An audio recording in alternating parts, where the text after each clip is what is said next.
Welcome to Sri Academy Online Teaching Classes 2020-21। सुप्रभात। मैं नीलम त्रिपाठी आज एक नए अध्याय के साथ प्रस्तुत हूँ। वह अध्याय है लोहे के पेड़ हरे होंगे। पाठ का अगला भाग। आदर्शों से आदर्श भिड़े, प्रज्ञा प्रज्ञा पर टूट रही, प्रतिमा प्रतिमा से लड़ती है, धरती की किस्मत फूट रही। आवर्तों का है विषम जाल, निरुपाय बुद्धि चकराती है, विज्ञान यान पर चढ़ी हुई सभ्यता डूबने जाती है।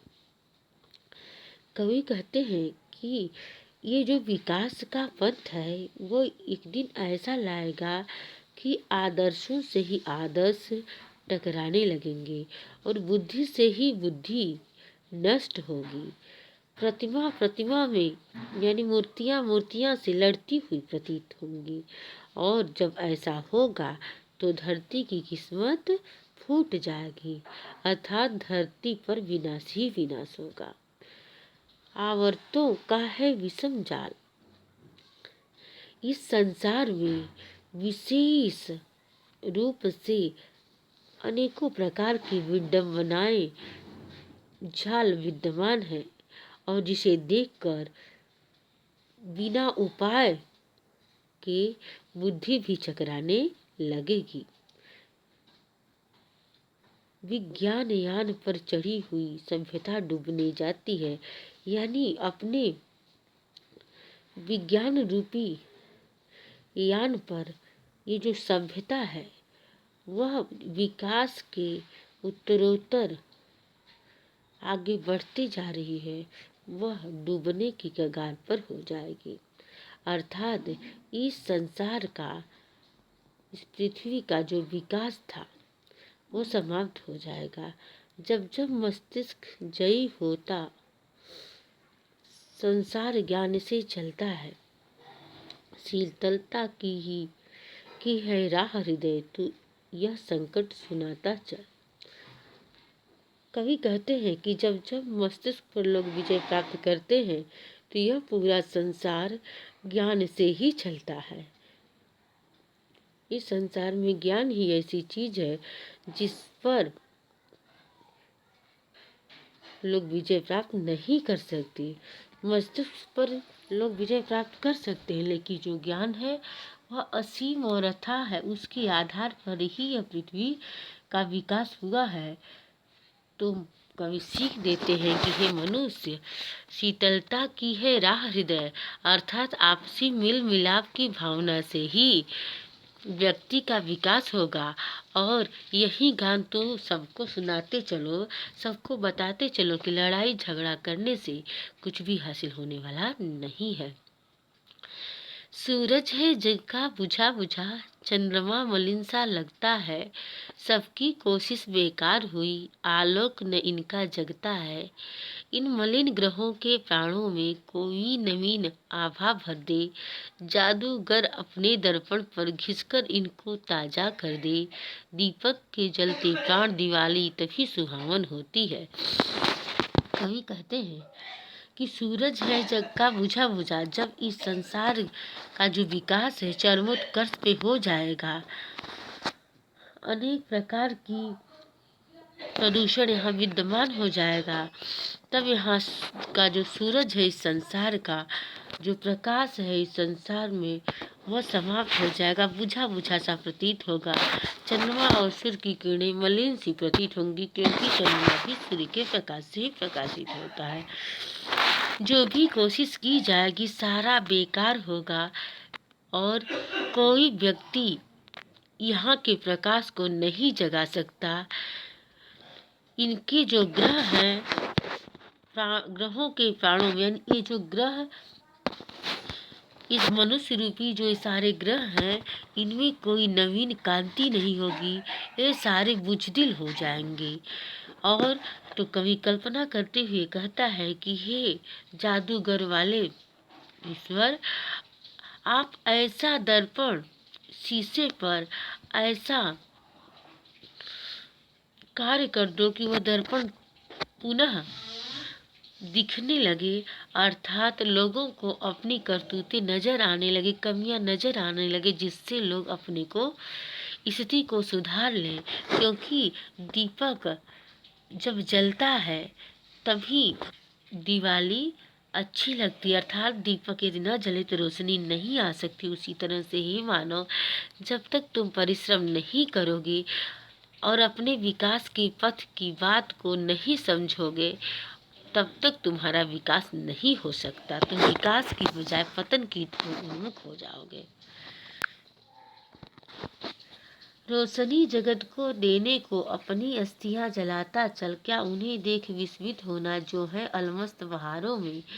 फूलों को है जो गूंथ रहे सोनी चांदी के तारों में।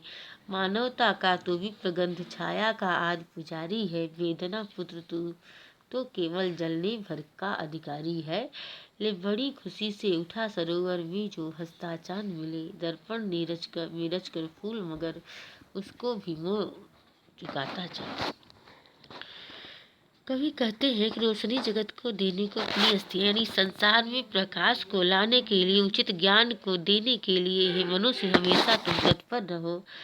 क्या उन्हें देख ऐसे व्यक्तियों को देखकर आश्चर्य नहीं होना चाहिए जो अपने ही राग रंग में डूबे हुए हैं। वह ऐसे व्यक्ति हैं जो फूलों जैसे नाजुक चीजों को धागे में गूंथने के बजाय सोने चांदी के तारों में गूंथते हैं। जो नहीं करना चाहिए वो करते हैं। ऐसे व्यक्ति का हे मनुष्य परवाह न करो। तुम अपने कर्तव्य को समझते हुए आगे बढ़ो, क्योंकि तुम मानवता का विप्र, मानवता के पुजारी हो। मानवता रूपी सुगंध और छाया प्रदान करने वाले हो। हे मनुष्य, तुम उनके पुजारी हो। तुम ऐसे ब्राह्मण हो जो अपने ज्ञान से पूरे संसार के विकास के विषय में सोच सकते हो। तुम वेदना पुत्र हो। केवल तुम्हारा अधिकार इस संसार में हो रहे अनर्थों को समाप्त करना है।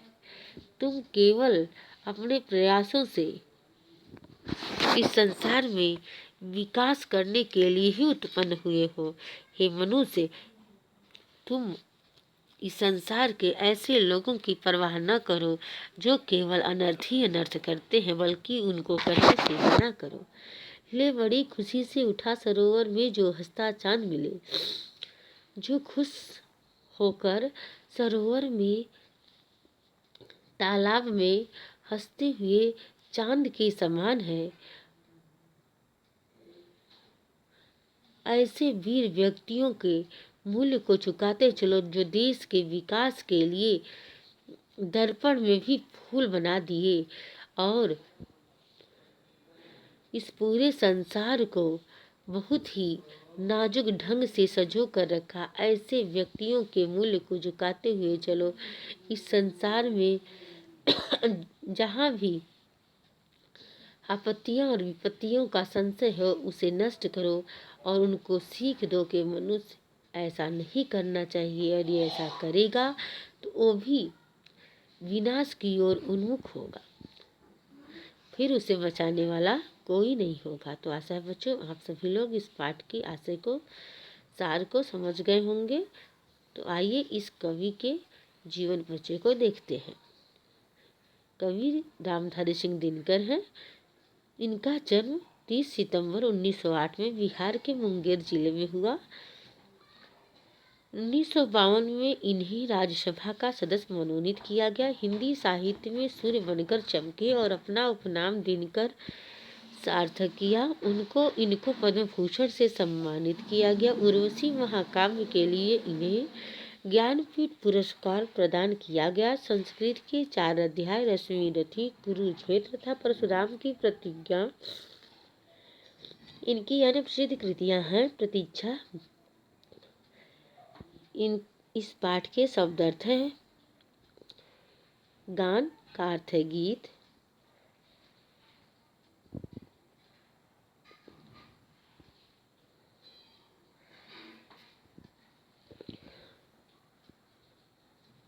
कण का अर्थ है बूंद टुकड़े। पवन का अर्थ है हवा। जावक का अर्थ है महावर, नम का अर्थ है गीली, चित्कार का अर्थ है चीख, घट का अर्थ है घड़ा, प्रज्ञा का अर्थ है बुद्धि। तो ये था इस पाठ का शब्द अर्थ। आशा है बच्चों आप लोग इसे भी समझ गए होंगे। धन्यवाद।